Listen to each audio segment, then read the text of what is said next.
Hi, I'm Pat Kelly. Okay, here we go again.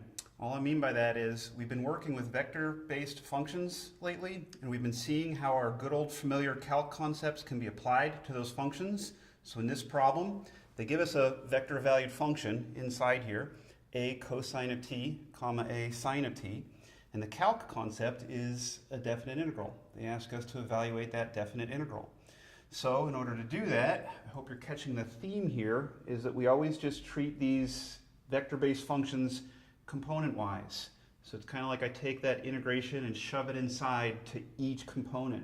So this is going to equal, as a vector, the integral from 0 to pi over 2 of my a cosine of t dt, comma, and the second component gets that same integral from 0 to pi over 2.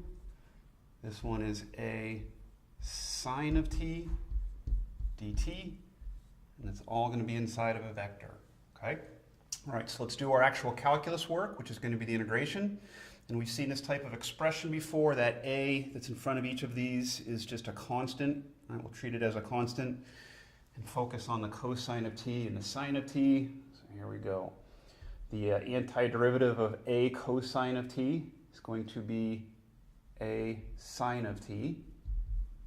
As a definite integral, going from 0 to pi over 2. And that's the first component of a vector, comma. Second component, I'm looking for the antiderivative of a sine of t, which would be minus a cosine of t. It's a definite integral, 0 pi over 2, and that's going to end up being a second component of my vector. Okay, we'll evaluate each of these, still within a vector.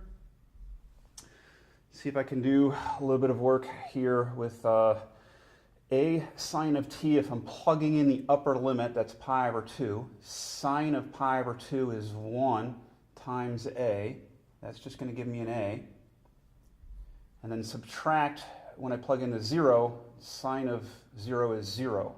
Okay? I'm sure you can follow that. Let's do the similar type of mental work on this one. So if I'm plugging in that upper limit of pi over 2, cosine of pi over 2 is 0 times whatever is 0. And then subtract what happens when we plug in the 0. Cosine of 0 is 1. We'll get a minus a, but remember that was minus, so minus minus a, we'll get a positive a, and that would be our final answer. As a vector, a, comma, a. All right? Thanks. Hope that helped.